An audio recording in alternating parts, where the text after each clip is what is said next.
Sebenarnya beli barang ni saya tak nak review tau dengan korang tau. Tapi dorang ni semua racun aku ni. Bos review. Baik ni barang ni bang. Okey, sejadinya aku review lah dengan korang semua sekali. Ni aku beli barang ni, set ni. Ni aku buka dulu lah. Aku buka dulu ni. Kasih nampak dengan korang semua sekali ni. Macam ni. Bila aku beli, korang akan dapat macam ni. Muncung dia, penutup dia dengan dia punya holder bracket dia ni. So fungsi dia apa? Fungsi dia macam ni. Contoh yang ni saya tak payah ajar lah nak gantung ni sampai pandai korang lah nak gantung dekat mana. Terpulang lah dekat rumah korang nak gantung macam mana. Okey. So bila korang beli, dia akan bagi macam ni. Ni. Ni batang yang ini dia bagi penutup yang jenis. Penutup ni dia ada banyak jenis tau. Ada yang muka senyum macam ni. Ada yang jenis lubang-lubang macam ni.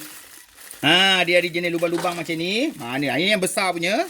Lepas tu dia ada yang kecil-kecil. Mana yang lubang-lubang dia ni akhirnya macam ni. Dia ada yang jenis lubang-lubang macam ni. Ikutlah korang punya keperluan. Contoh aku nak pakai lubang-lubang macam ni.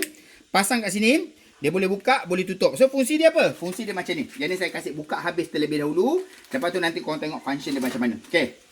Ini Ajinomoto yang aku dah buka. Samalah macam korang buka pun benda yang sama juga macam ni. Betul tak? Okay. Lepas tu macam mana nak pasang benda ni? Okay, senang saja. Masukkan barang ni dekat tempat plastik yang kita dah buka. Macam ni. Masukkan kena sepenuhnya ke dalam. Macam ni. Okay, dah masuk sepenuhnya. Kita potong daripada atas kan. So, lebihan dia ni, kita lipat. Lipat lah. Lipatkan dia macam ni. Nampak dia dah jadi macam ni. Okay, lipat ke belakang sini pun boleh. Ikutlah kesesuaian korang lipat. Okay, dah lipat kan. Dah lipat macam ni. Nampak? Okay. Lepas tu, ambil dia punya pengepit dia ni. Pengepit ni dia datang sekali ni. Ni pengepit dia ni. So, ambil dia punya pengepit dia ni. So, pengepit dia ni, korang sepitkan dekat tengah-tengah ni. Dah. Nampak tak? Sepitkan dekat tengah-tengah macam ni. Tolakkan dia ni, kasih dia masuk habis semua dah. Simple je. Nampak je macam susah. Tapi dia sangat-sangat simple. Dia dah masuk. Tarik lock. Atas ni kasih masuk habis. Dia jadi kemas macam ni. Dia dah jadi kemas macam ni.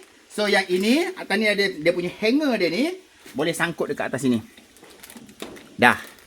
Itulah yang saya cakap tadi. So macam ni kari ni dah masuk kemas cantik habis semua sekali ni. Letakkan dekat sini. Dah. Nampak tak? So lepas ni rempah-rempah kari, rempah-rempah sup, barang-barang yang kena tutup, tak payah susah-susah lagi dah. Korang guna benda ni je. Tak masalah sangat-sangat kalau korang terpengaruh. Kan aku dah cakap dah bro. Jangan. Kau suruh juga. So sekarang ni macam mana? Kalau makcik-makcik ni terpengaruh macam mana? Jom membeli je. Jom membeli. So pergi dekat dalam beg kuning, jom membeli. Okey, so saya letakkan tempat sangkut ni dekat dalam beg kuning. Korang pergi tengok. Tak mahal pun makcik harga dia. Sungguh saya cakap pergi tengok dalam beg kuning saya. Assalamualaikum.